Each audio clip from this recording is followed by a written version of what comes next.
I turned 30, standing alone in the dim glow of my tiny Portland apartment, a half-melted store-bought cake on the counter, and 3 candles flickering like they were trying their best to pretend this was a celebration. My phone lay face up beside it, screen black, except for my own reflection staring back. No missed calls, no texts, not even one accidental happy birthday from the wrong relative. Outside, the rain tapped against the window like a reminder. Another year, another birthday. No one in my family bothered to remember. I lit the candles anyway because someone had to witness me turning 30, even if it was just me. Right as I was about to blow them out, my phone buzzed. My heart leapt for a second, stupidly hopeful, until I saw who it was, a number I didn't recognize. "Congratulations, Harper," the message read. "Your Skyline Garden Penthouse feature goes live tomorrow. You're our cover story." I laughed, quiet, almost bitter. My family forgot I existed today, but tomorrow an entire city would see my name on the front of a real estate magazine. I slid the phone across the counter and pressed the heel of my hand against my chest, willing the ache to settle. Rain streaked the window like silver threads. The room was silent except for the hum of the refrigerator. I should have gotten used to this feeling after 3 decades of being the background character in my own home, but it still stung in the exact same places it always had. I picked up my sketchbook, the same one I'd carried since college, and let it fall open to an old drawing, a small sunlit studio with tall windows and a garden on the roof. The dream had started long before Harpervale Development ever existed, long before anyone in Portland knew my name. It came from the lonely corners of a childhood where I had to build the homes I didn't have. I traced the lines of the roof garden with my thumb as memories drifted in like fog. Hillsford had been a charming little town to everyone, except the child ignored inside that blue-shuttered house on Willow Road. Being the third of 4 children meant I was always somewhere between not the first and not the last. My older brother Aaron was the Golden Boy captain of the basketball team since middle school, walking trophy magnet. My older sister Lily was the academic darling straight, as debate champion student body vice president. And the youngest Noah was the fragile one, born sickly, in and out of hospitals, the center of every whispered worry. And me, I was the quiet one who built cardboard houses in the backyard, the one always told, "Not now, Harper, we're busy." I closed the sketchbook before the ache grew too sharp.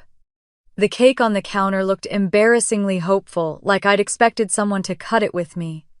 I didn't cry, it wasn't that kind of sadness. It was the kind you carry like a familiar weight. A stone you learn to balance so well, people assume you're fine. Still, I found myself whispering into the empty room. It would have been nice if one of them remembered. My voice sounded younger, almost 12 again. Images flickered across my mind, Mom promising she'd come to my middle school art showcase, but texting last minute that Lily had a practice round for academic decathlon. Dad insisting he couldn't miss Aaron's away game, even though I had a regional design competition that same weekend. And my 16th birthday, when I spent the evening alone at the kitchen table, the decorations drooping the ice cream cake, half melted by the time the family walked in at midnight and realized what day it was. I shook the thoughts away and took a slow breath. I'd spent years believing if I worked hard enough, shined bright enough, they would finally see me. But the truth was simple and sharp. They only looked up when the light benefited them. Another buzz. A new notification flashed across the screen, an email from the Pacific Urban Renewal Awards. My project had been nominated for their Innovative Adaptive Reuse category. I stared at the subject line, letting it sink in. No matter how the night felt, life was still moving. My work was still blooming. My name was still rising. I walked to the window, the city stretching out below, lights shimmering through the drizzle. Portland had been good to me.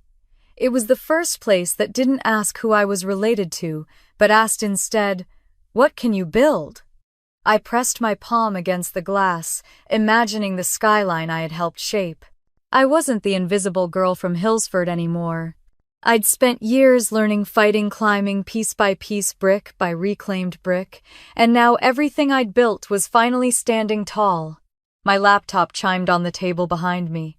I flipped it open and found an email from Real Estate Northwest. Attached was the mock-up of the magazine cover, my name in bold letters above a photo of the penthouse I had designed from foundation to finish. A vision in the Sky Harper Vale and the future of adaptive reuse. My breath caught. I traced the letters as if they belonged to someone else. The penthouse, my penthouse, glowed under perfect lighting, its glass roof reflecting the fading Portland sunset. Every detail in that picture carried a piece of my soul, the reclaimed beams, the spiral staircase I'd fought contractors for, the garden filled with native plants that I'd hand-picked at dawn. I knew the city would talk about it. I knew developers would study it. But the thought that my family might finally stumble across this, that was a twist I wasn't ready for. I shut the laptop gently. They didn't remember my birthday, I murmured, but they're about to remember my name. The truth wasn't revenge. Not yet. It was a shift, a quiet reclaiming of all the years they'd dismissed me. My success wasn't built to spite them, but it certainly didn't hurt that the world saw what they never cared to. A crack of thunder rolled over the city, low and distant. I rubbed my arms against the chill and blew out the candles on my cake. The little flame died with a soft whisper, the smoke curling upward like a secret promise. I wrapped the leftover cake, sliding it into my tiny fridge, and tried to pretend it didn't symbolize something. As I washed my hands, another notification pinged on my phone. A calendar reminder I'd set months ago. Follow up with Hillsford Women's Alumni Day. I snorted softly. I'd been invited as a guest of honor this year. My hometown finally had a reason to brag about me. I'd ignored the message at the time. Suddenly, it didn't feel as irrelevant as it once had. I sank into my small dining chair and pulled my knees up, staring at the glow of the city through rain-blurred glass. All the echoes of my childhood, the forgotten birthdays, the empty audience seats, the polite half-smiles quieted under the hum of Portland's night. My life was here now. My work, my future. Still, a thought tugged at me, stubborn and intrusive. If they ever saw this penthouse, what would they say? I pressed my forehead against the edge of the table and laughed softly, tiredly. Maybe I didn't need them to say anything, but I also knew something else, something undeniable. The moment they saw that magazine cover, everything would change. I didn't know if it would be for better or worse. I only knew the storm hadn't even begun. And when it hit, I would be ready. I woke up the next morning with the faint smell of extinguished candles still clinging to the air, the kind of scent that reminds you a celebration happened even when no one showed up for it. The cake was still sitting in the fridge, wrapped neatly like a wound I didn't want to open again. I stretched, blinked hard against the early light, and reached for my phone, not out of hope, just habit. No missed calls. No texts from family belatedly remembering the daughter they forgot. The only notifications were work-related contractor updates, supplier emails, a reminder about a site visit. It was strangely comforting. Work always remembered me. I pulled on a sweater and made myself a cup of coffee before my body had fully caught up with the day. Rain hammered lightly on the window, Portland's version of a good morning. I watched the drops race each other down the glass while I sipped slowly, grounding myself. I had a full day. I had a business to run. Life didn't pause just because my family never bothered to press play. As I tied my boots and grabbed my bag, my eyes landed on the old shoebox under the entryway table. It was filled with things I didn't want to carry anymore, memories of Hillsford and a childhood held together with tape. I nudged it open with my foot, the cardboard groaning softly. The first thing on top was a photo I always wished someone else had taken. I was 10, standing next to a model house I'd built from cereal boxes, my hair a little too messy, my smile a little too eager. I remembered waiting an hour for my family to come outside to see it, but only my youngest brother Noah eventually wandered out. He clapped, told me it looked cool, and tugged me back inside so I wouldn't wait any longer. I shut the box before my throat tightened and headed out. Driving through the wet morning streets, I let the city wrap around me like a second skin, something chosen, not inherited. In Hillsford, everything had been predetermined: who was impressive, who was important, who was visible. In Portland, no one cared where I came from. They cared what I could do, and that difference alone had saved me more times than I could count. Still, as I made my way to the construction site for a smaller project, a craftsman bungalow remodel, I felt the tug of yesterday. 30. I had turned 30 alone. I'd promised myself it wouldn't matter, but the truth was quieter and sharper. It still hurt. The bungalow sat on a corner lot, tucked under towering fir trees, a sweet little structure with peeling paint and windows that sagged slightly at the edges. I loved it. There was something of myself in homes like this, overlooked, underestimated, holding more potential than anyone bothered to notice. Morning boss Samuel called as I stepped out of my car. He was in his 60s, with hands big enough to hold whole stories inside them. Ever since the brownstone project years ago, he'd treated me with a respect I still wasn't used to. "Morning," I said, tucking my hair behind my ear, as I joined him by the porch. "How's the foundation check going?" "Better than expected," he grunted. "She's a stubborn old lady.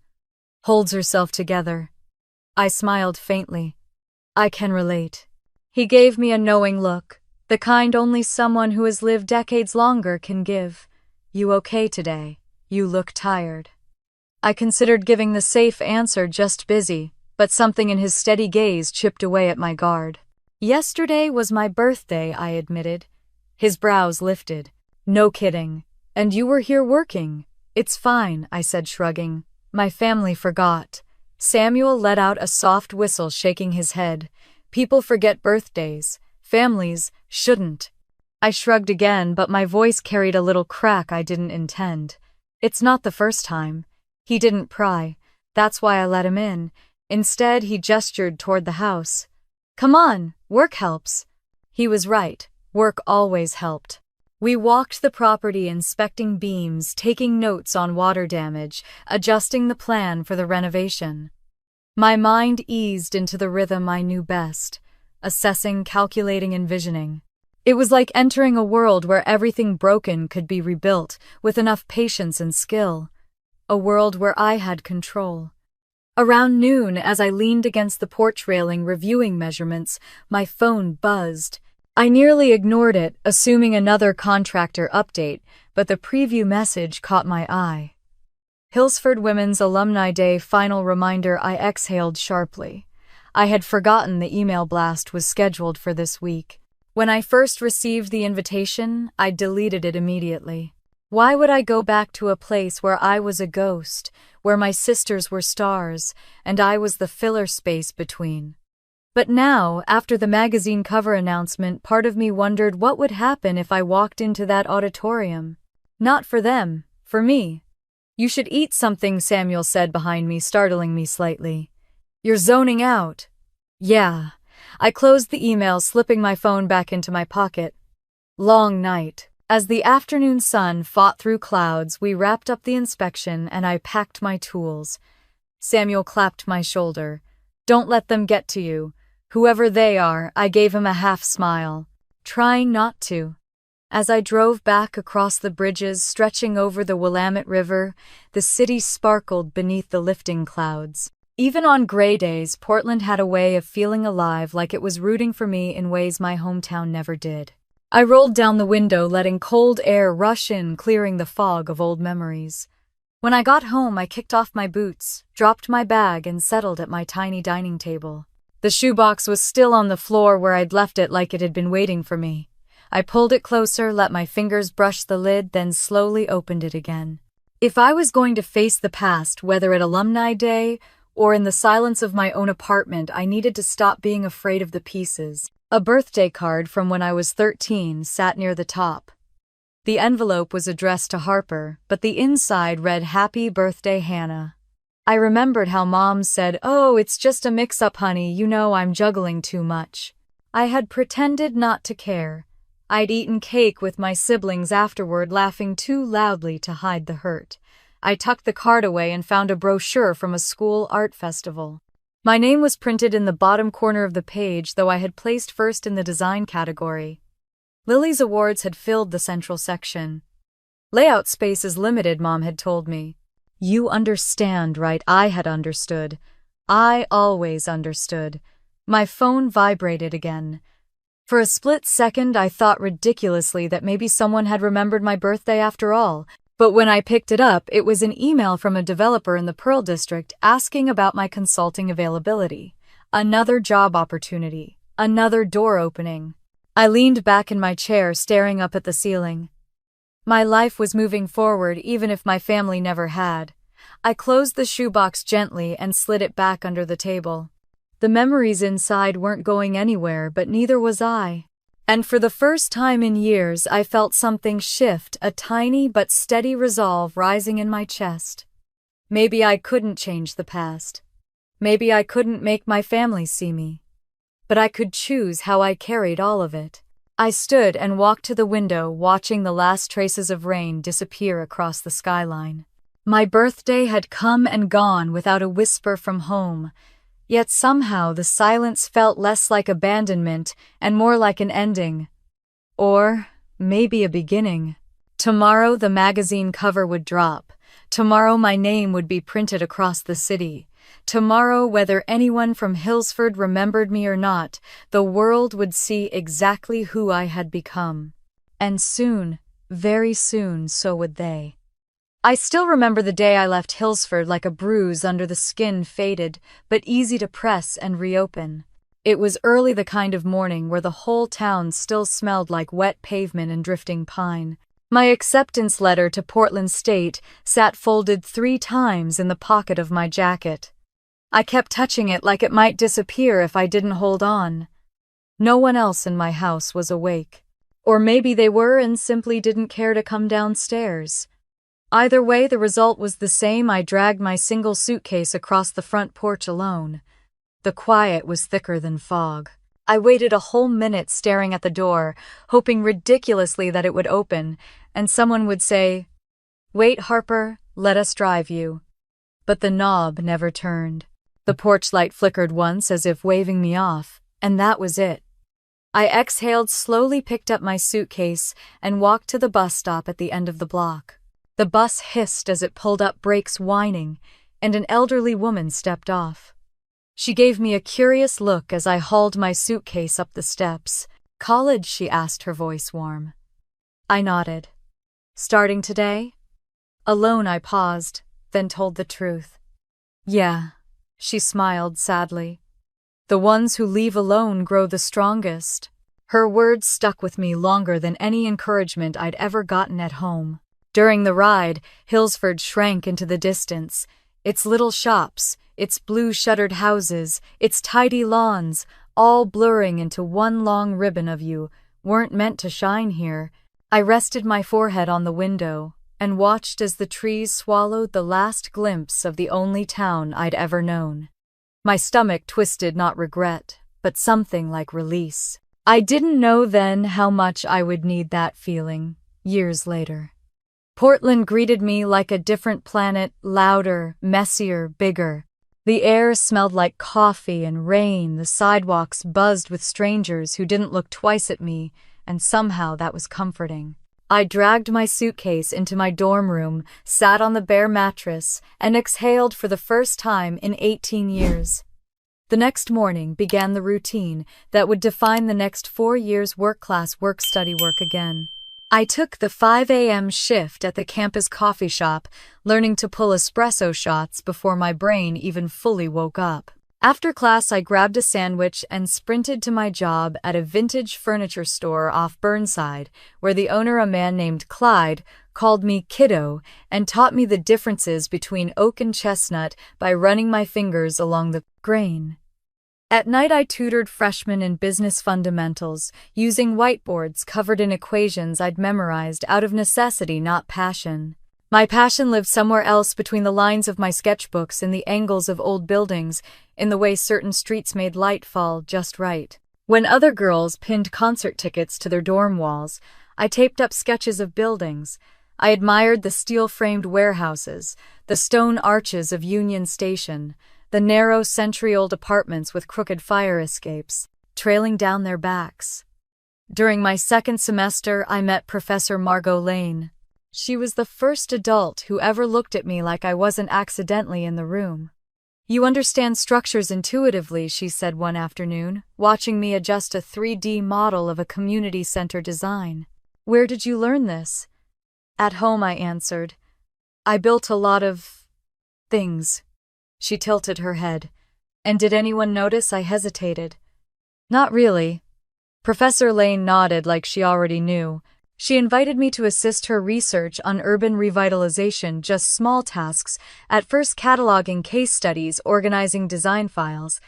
But even that felt monumental compared to the invisibility I'd grown used to. I learned more from her in a year than I had in all of high school combined. But even as Portland became home, Hillsford kept its claws. I learned that the hard way when I visited during winter break my freshman year. The drive back felt like time rewinding, the same cracked sidewalks, the same houses I used to count on my walk home from school, the same heavy quiet inside my parents' living room.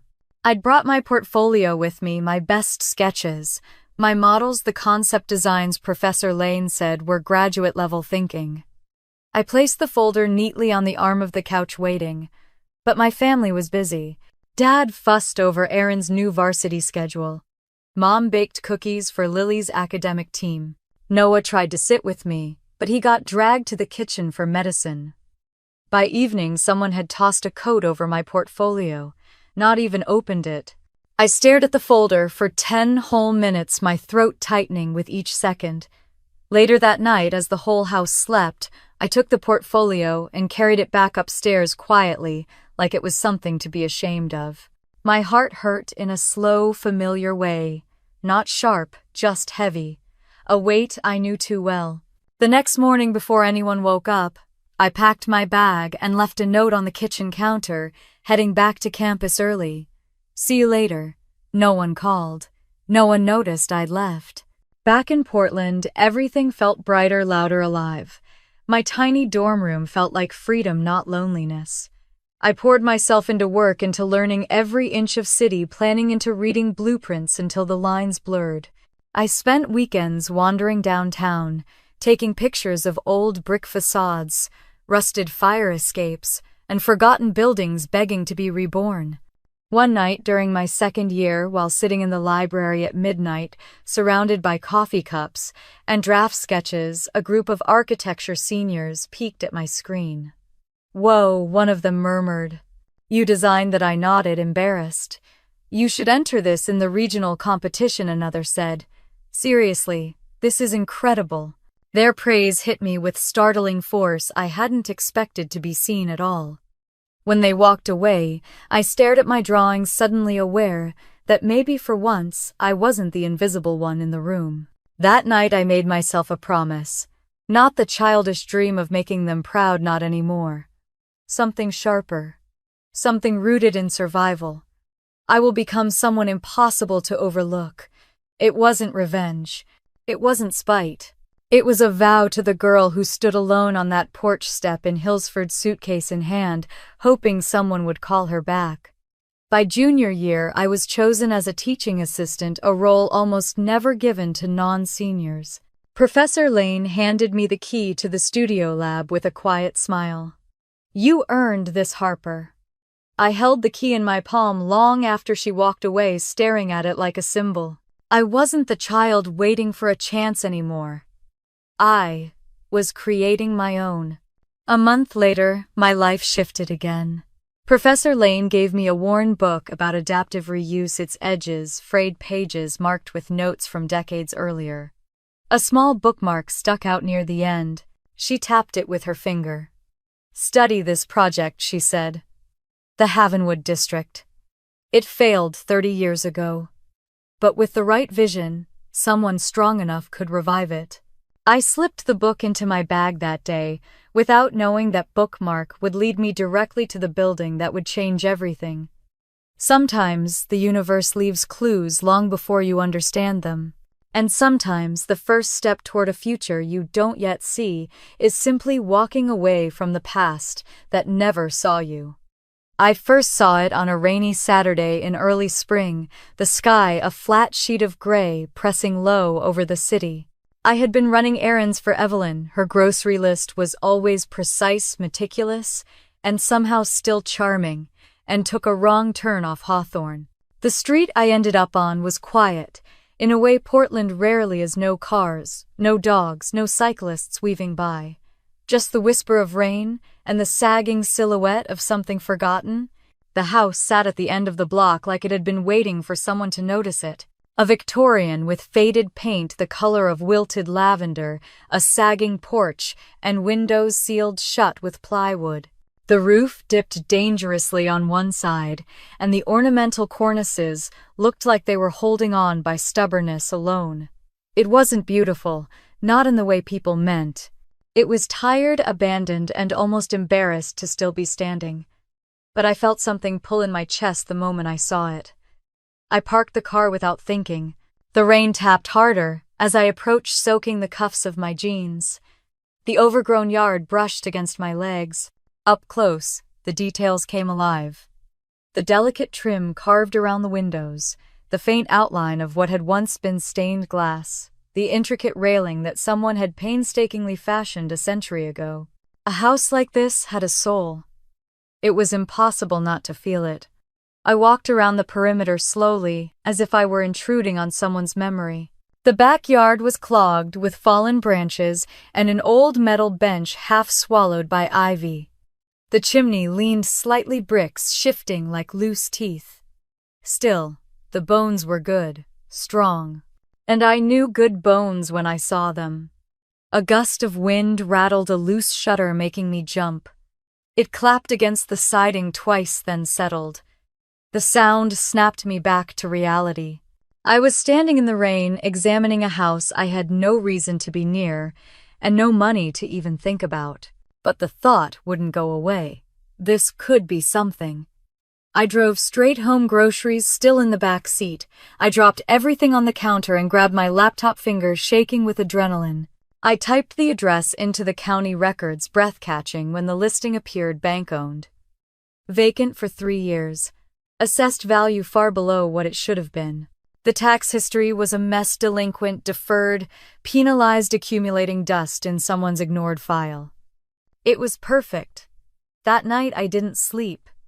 I printed zoning maps, renovation, cost estimates, material lists, structural diagrams. I examined old blueprints from the historical archives and sketched possible layouts until my pencil dulled to a nub. I built a cost model that made my stomach twist. $3,246.12 and my savings could barely cover the roof repair alone. But I didn't stop. I couldn't stop. By morning, I had an entire binder full of plans. I walked across the hall to show Evelyn. She opened the door, already smelling faintly of lavender and Earl Grey. "You look like you've seen a ghost," she said. "Not a ghost," I replied breathlessly.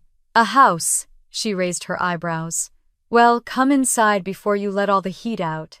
We sat at her round kitchen table, the one always covered with a lace cloth she refused to replace, even though it had a burn mark from 1990-something. I showed her the photos, the sketches, the numbers. She listened without interrupting, tapping one long finger against her teacup every time I grew too excited. When I finally finished, breathless and hopeful, she leaned back. "You remind me of Joseph," she said softly. "Her late husband. The man who built half of old Portland before developers with deeper pockets arrived. He saw potential where others saw problems," she continued. "He believed buildings deserved a second life." "I do too," I whispered. "I know," she answered. For a moment neither of us spoke. Rain pattered against her window the same way it had against the Victorians. Evelyn reached for her purse with a slow, decisive movement. My stomach flipped. "Whitney, no Harper," she corrected herself gently. "I'm going to say something, and I need you to listen carefully."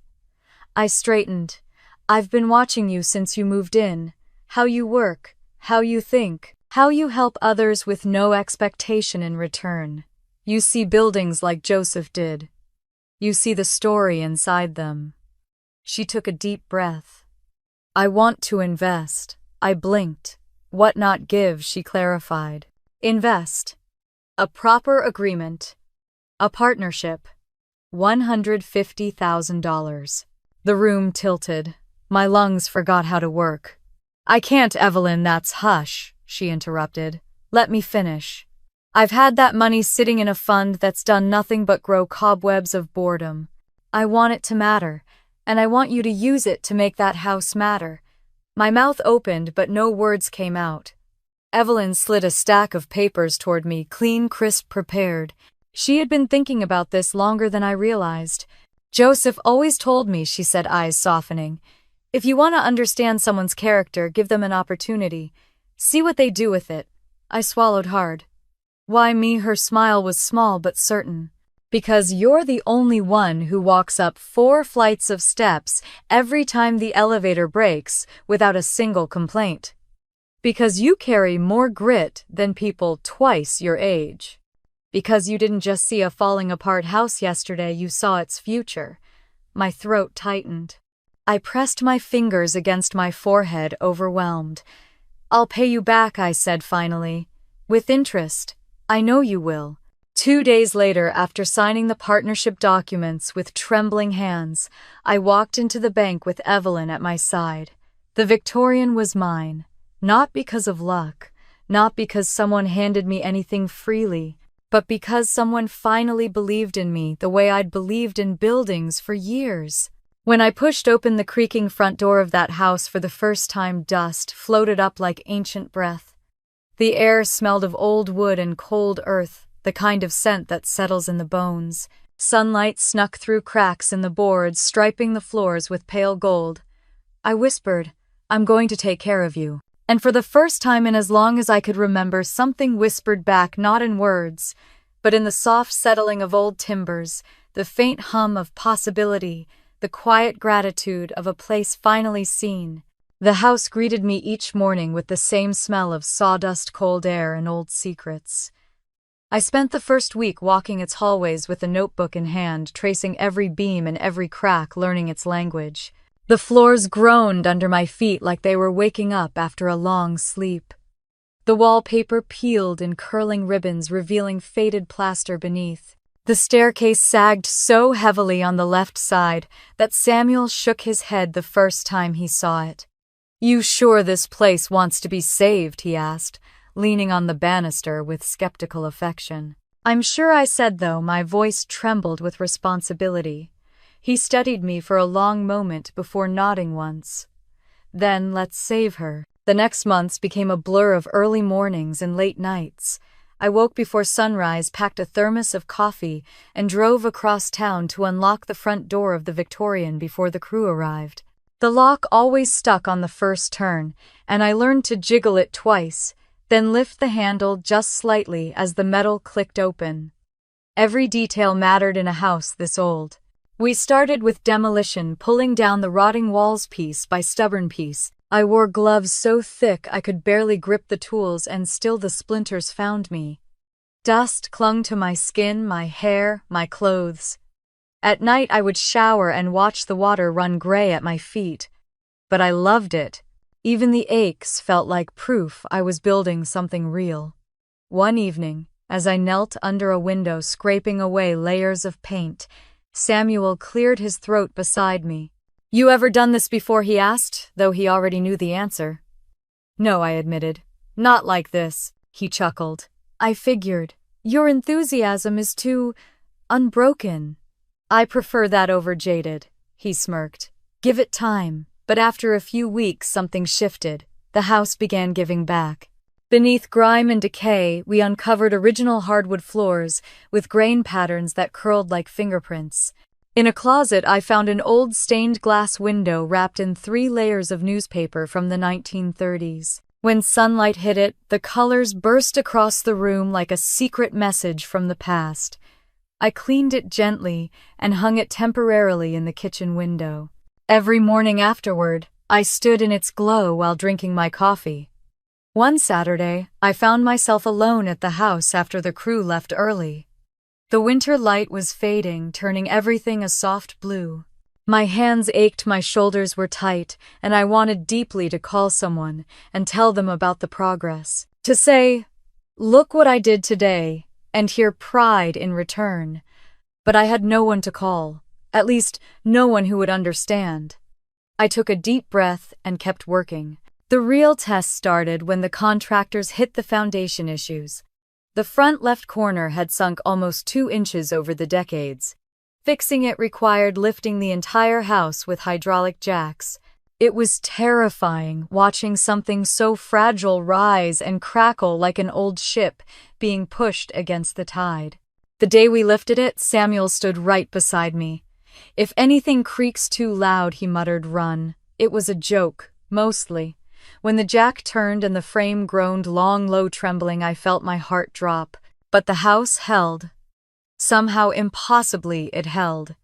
Afterward, I sank onto the steps outside, shaking. Samuel lowered himself next to me with a grunt. "You did good today." "We did good," I corrected. He nudged my shoulder. "You're starting to think like a builder." I smiled despite the exhaustion. "Maybe I always was." He nodded slowly. "Maybe no one bothered to notice." That line hit harder than I wanted it to. In the evenings when everyone else left, I stayed to learn the delicate work because I couldn't afford specialists, and because Samuel insisted knowing the craft mattered if I wanted to lead. Under the yellow glow of a single work lamp, I practiced restoring the banister, sanding in long, even strokes, until the wood revealed warm tones beneath the old varnish. "You have passion," Samuel said one night, watching me struggle with a chisel. "Terrible technique, but passion. That counts." His laughter filled the empty house, and for a moment I felt something like belonging. Word spread in the local trades community that a young developer was trying to save a doomed Victorian. Old craftsmen who usually kept to themselves began stopping by. An elderly electrician named Hector showed me how to update the wiring without destroying the original fixtures. A plasterer with hands like sculpted stone taught me the rhythm of repairing ceiling medallions, soft pressure kid like breathing. It was the first time in my life experts treated me like someone worth teaching. A few months in the house finally reached the transformation stage: walls, repaired floors, leveled wiring, safe plumbing functional. I spent nights obsessing over every design choice. The kitchen became a balance between vintage charm and modern simplicity.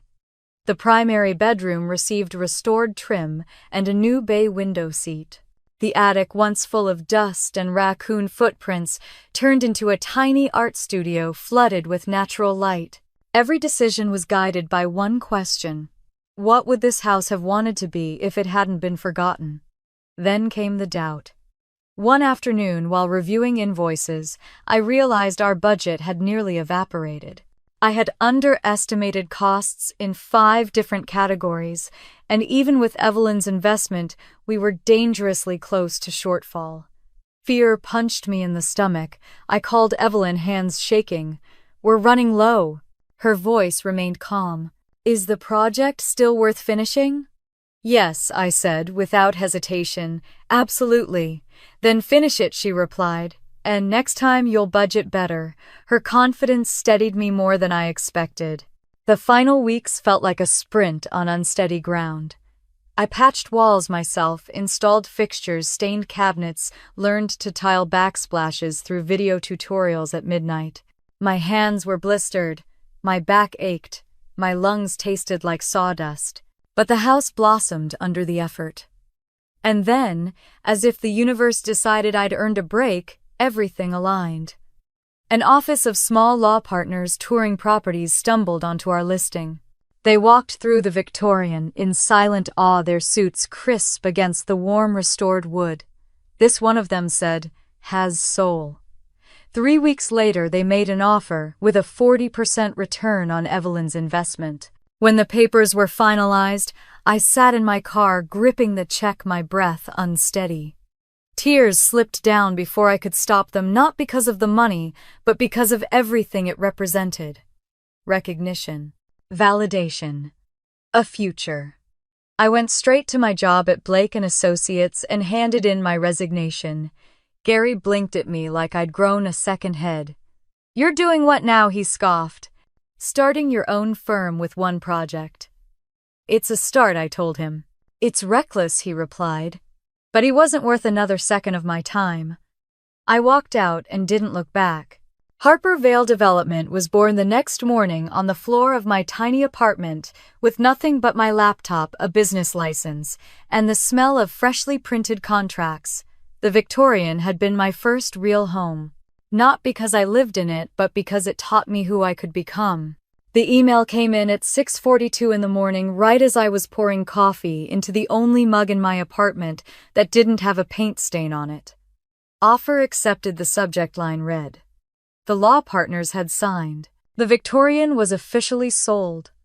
For a moment, I just stood there, coffee steaming against my palm, letting the truth settle into my bones. I'd done it. My first project. My first real sale.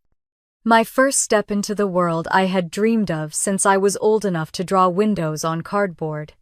Then the realization followed. With the sale finalized, there was no turning back. I set the mug down and braced my hands on the counter, breathing deeply. Relief washed through me, warm and bright. But there was fear underneath it, too, fear of what came next. Fear of whether I was ready. And behind all of it, like a shadow from an old life, the thought drifted in. Should I tell my family I didn't? I knew what would happen. They'd say, "Good job," with distracted voices, then pivot back to Aaron's athletics or Lily's new promotion. I didn't need that kind of half attention anymore. Instead, I called Evelyn. "They accepted," I said the moment she answered.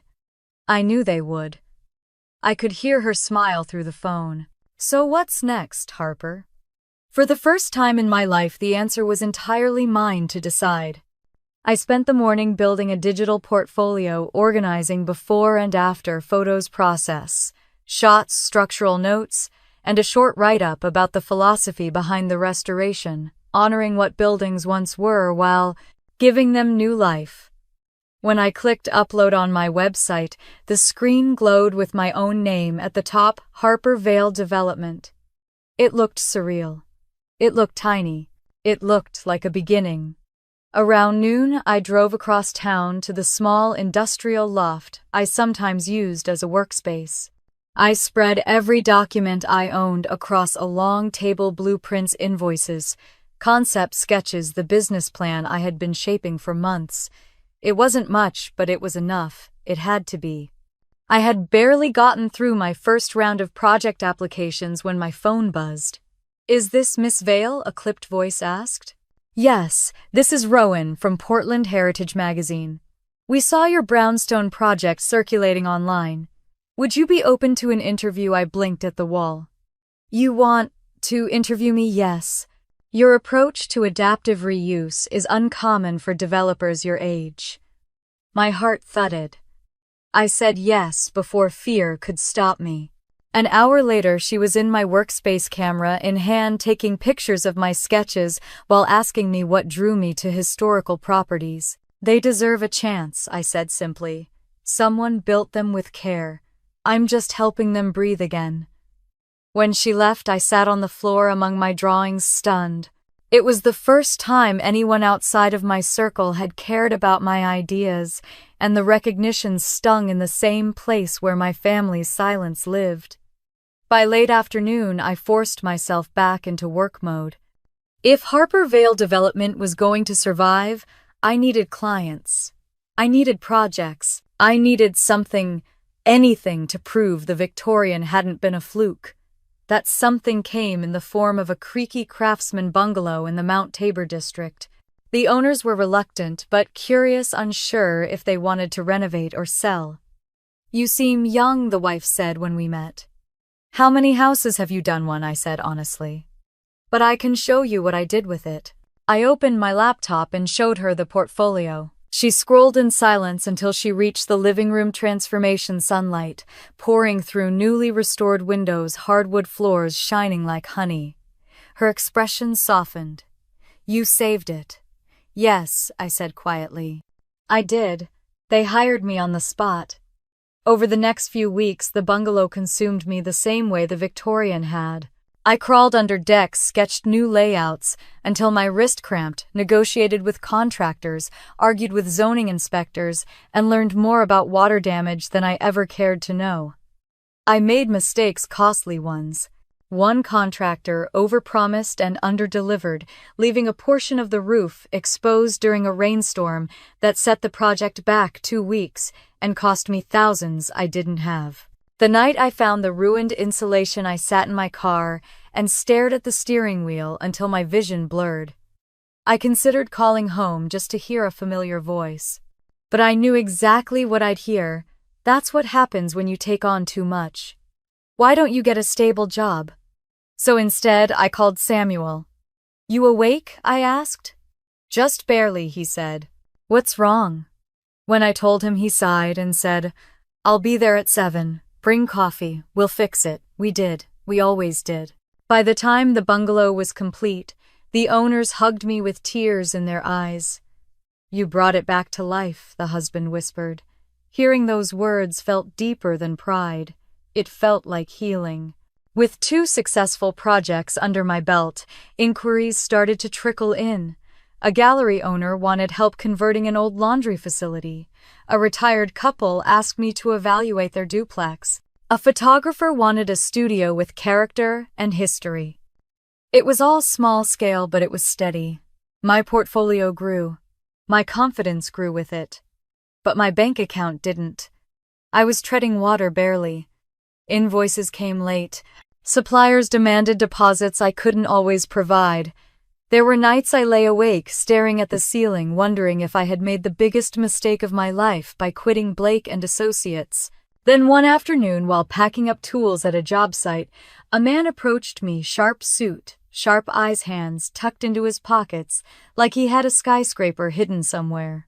Your veil? He asked. Yes. I'm Tom Reyes, commercial broker. I nodded cautiously. How can I help you? I've seen your work. People in the trades talk. He tilted his head. They say you have a way of making old buildings listen to you. I laughed nervously. I don't know about that. I do, he said, and I think I have something you'd want to see. He handed me a card, white, understated, expensive. The address printed on the back made my jaw tighten. It wasn't a house, wasn't a cottage, wasn't a duplex. It was a building. A 6-story, long-forgotten commercial structure in the industrial district. Why me? I asked quietly. Because no one else would touch it, he said. And I have a feeling you're the kind of person who sees possibility where others see liability. My heart kicked hard against my ribs. I stared at the address long after he walked away. The Victorian had changed my life. The bungalow had built my reputation. But whatever stood at that address, that could change everything. The first time I stood in front of the Havenwood factory, the air tasted like metal and rain. 6 stories of forgotten brick loomed over me, its windows boarded up like blindfolded eyes, its rusted water tower jutting from the roof like a broken crown. The neighborhood was quiet in that heavy, expectant way. Abandoned warehouses, empty parking lots, the distant hum of traffic echoing off walls that hadn't felt purpose in years. This is it, Tom Reyes said, his hands in his coat pockets as he watched my face closely. Ugly, isn't it? No, I whispered. It's asleep, he snorted. That's a kind way to put it. We walked toward the steel door at the side of the building, the one hanging crooked on its hinges. Tom shoved it open with his shoulder, and it screeched like something waking up after too long. Inside, the air was colder. Quiet except for the soft drip of water from somewhere deep in the building. The floor was scattered with broken tiles, curled papers, and shards of glass. My boots crunched with every step. Tom's flashlight cut through the darkness. You're one of the only people I've met who didn't bolt when they saw the exterior. Makes me think you might actually understand this place. I didn't answer. I was too busy listening to the building, its groans, its whispers, the faint echo of a life it used to have. It wasn't pretty, but it was extraordinary. We climbed the old stairwell carefully, every step shaking under our weight. At the landing, the light hit walls marked with graffiti and decades of grime. A peeling sign read Heavenwood Manufacturing, built in 1926. At the third floor, a draft hit us cold sharp. One board covering a window had come loose, letting a thin blade of daylight stream inside. Dust swirled in it like floating gold. "Structural reports?" I asked softly. "Bad," Tom replied. "Worse than bad. Asbestos. Lead paint. Electrical needs to be gutted. 3 support columns compromised." He paused. "Colonial Development looked at it last year. They ran screaming." I stepped toward the beam of light. "Because Colonial builds identical glass condos. They wouldn't know what to do with history if someone explained it slowly." I felt him watching me, reassessing. On the 6th floor, we reached the space that would eventually change my life. The vast open room stretched in all directions, the windows tall, industrial, stunning, even under layers of grime wrapped around the entire perimeter. Though most were boarded up, some cracks let slivers of white daylight leak through, illuminating floating dust in ethereal patterns. And the view, oh the view! Even in decay, with half the skyline obscured, it was breathtaking. Mountains, water, city, sky. "This is where most people turn around," Tom said. I walked farther toward the center. A sudden crack under my foot made my heart jump. The floor dipped sharply. Before I could react, Tom grabbed the back of my jacket and yanked me backward as a rotted board snapped in half, dropping into the dark void below. My pulse hammered. "That," he said, breathless, "would have been a hell of a way to die." But my eyes stayed locked on the space. "Someone built this with pride," I murmured. "Someone cared." Tom gave a low whistle. "Most people see a death trap. You see a love letter." "It's both," I admitted. He studied me for a long moment. "You're serious, dead serious. Then you're crazier than the rumors said." "Rumors?" he shrugged. "People talk. The Victorian. The bungalow. They say you bring buildings back from the dead." I didn't respond. I didn't need to. We spent another hour walking the echoing corridors.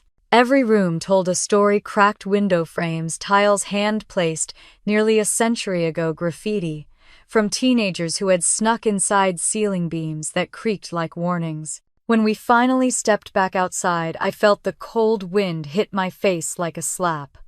"Well," Tom asked, stuffing his hands into his pockets again. I stared at the red brick, the boarded windows, the slanted water tower silhouetted against the gray sky. "I want it," I said. "You're out of your mind. Probably. You'll go bankrupt. Maybe. Then why do it?" I took a slow breath. "Because it could be something no one has ever seen before. Because it deserves to be more than what it became.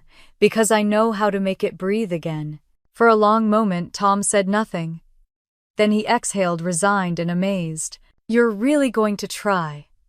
"I'm not going to try," I said. "I'm going to do it." He looked down at the ground, then up at the building, then back to me.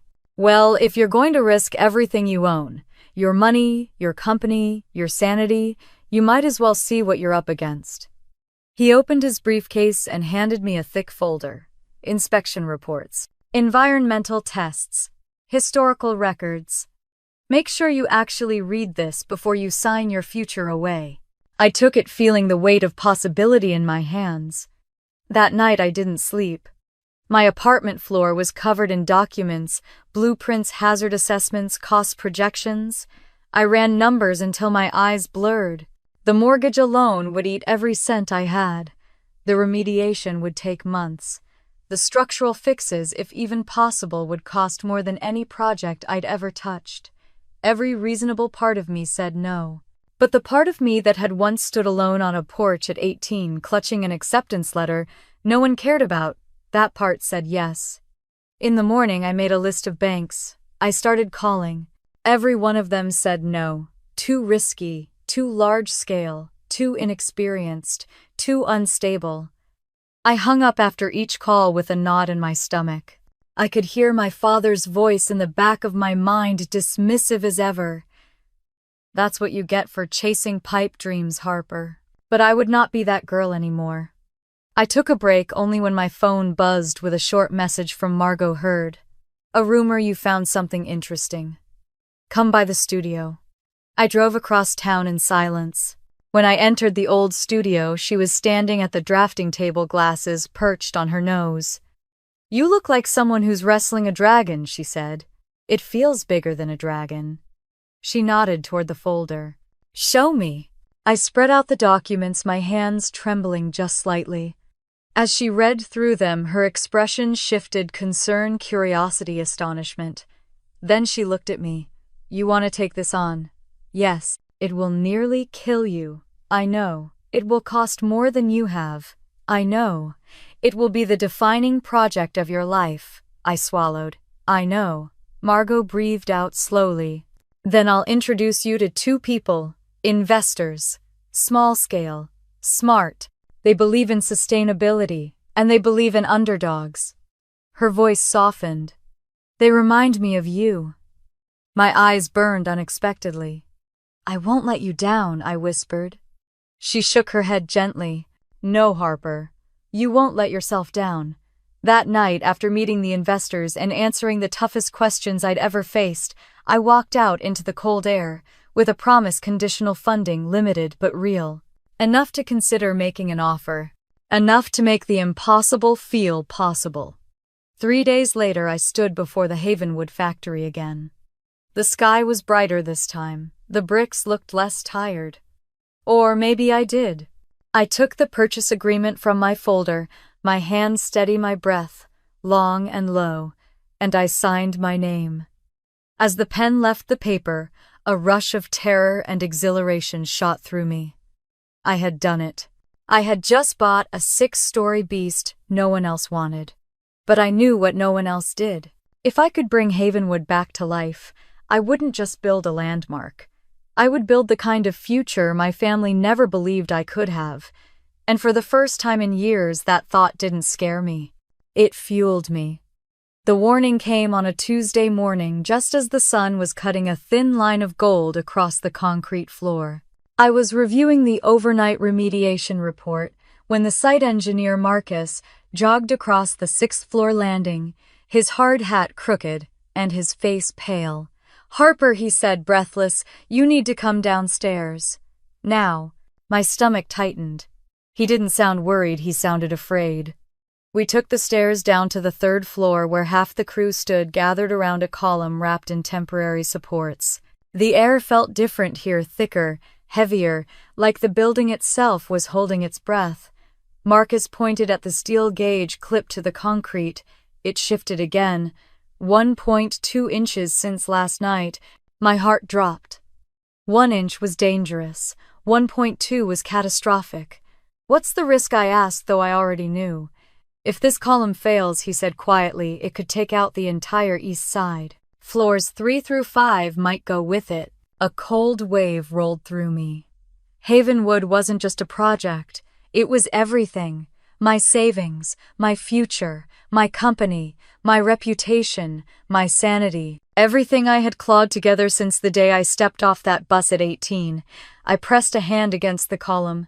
It vibrated faintly like a pulse out of rhythm.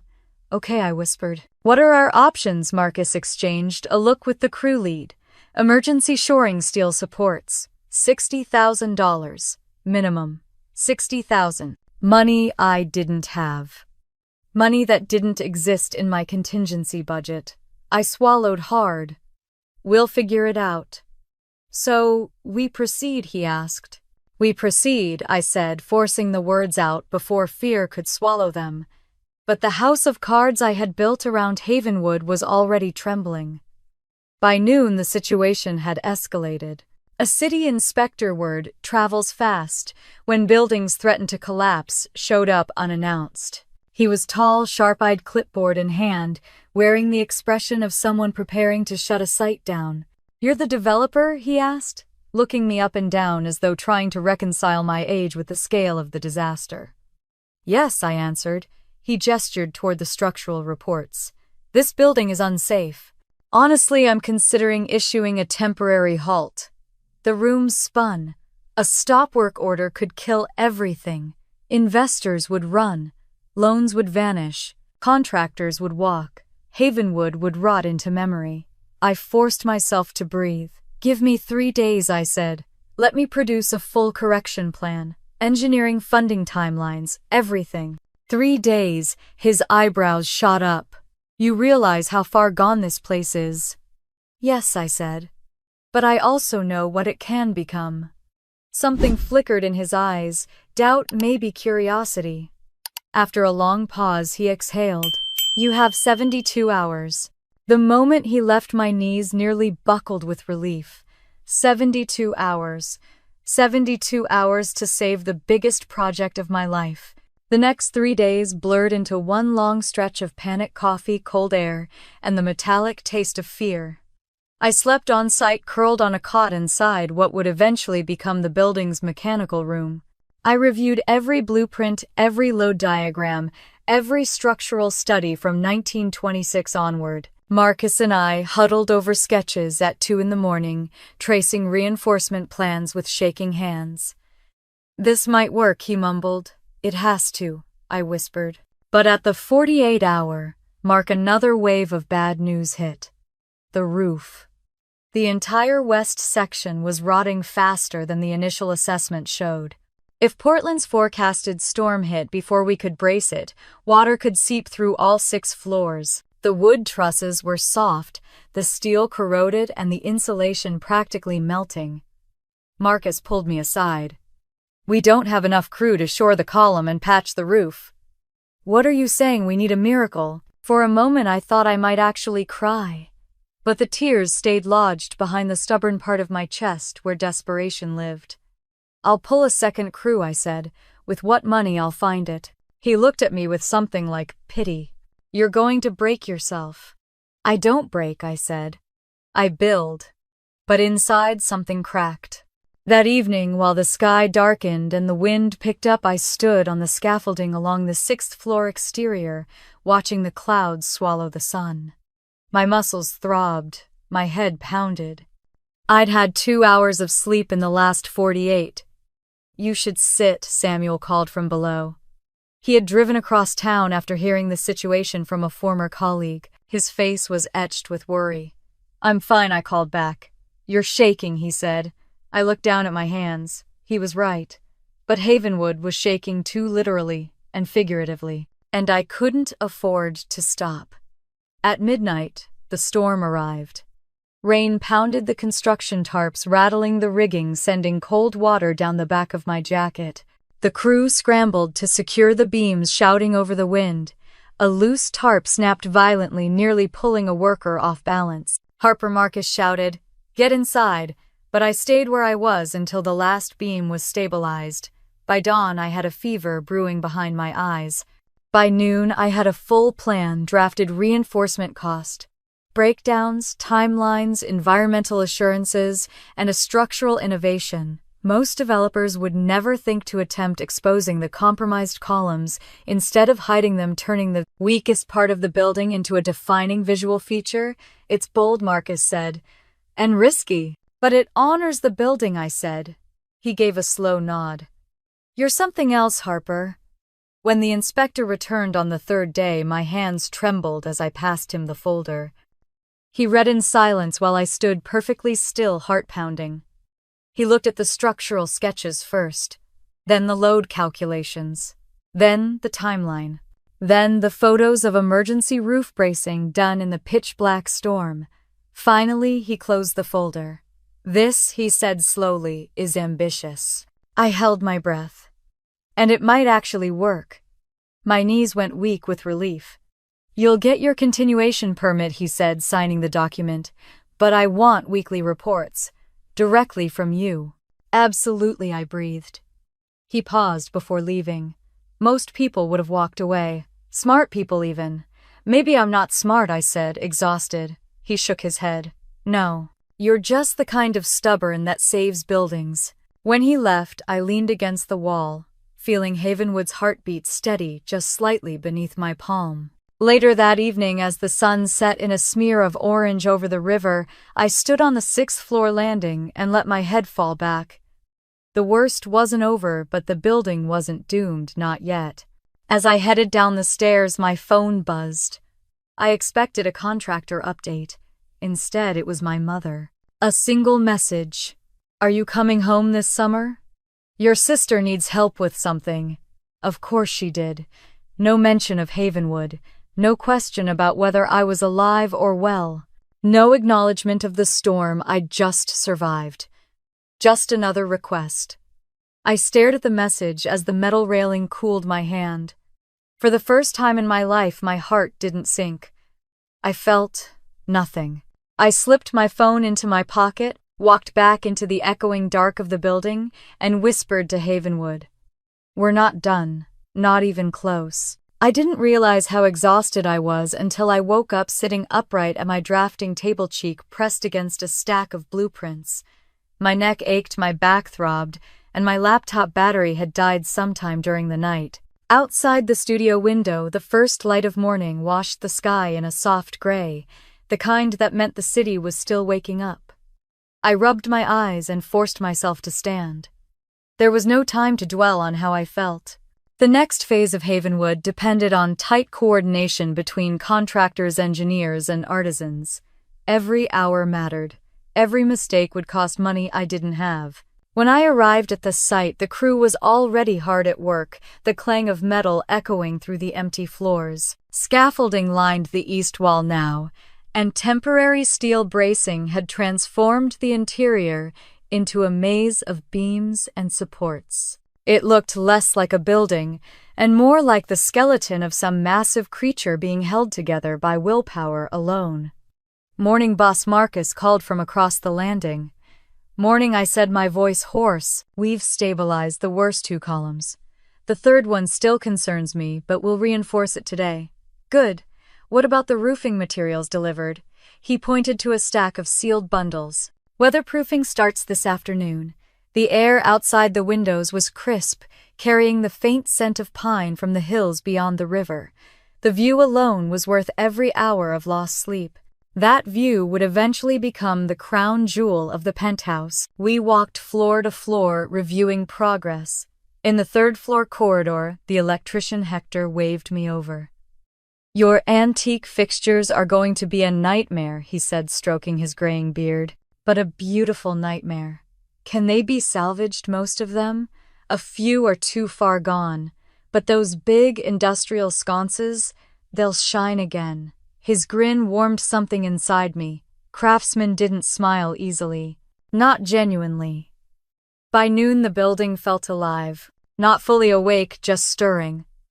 Every hammer, strike, every drill, every conversation added something back into its bones. The dust in the air caught light in a way that made the space look like it was remembering how to breathe.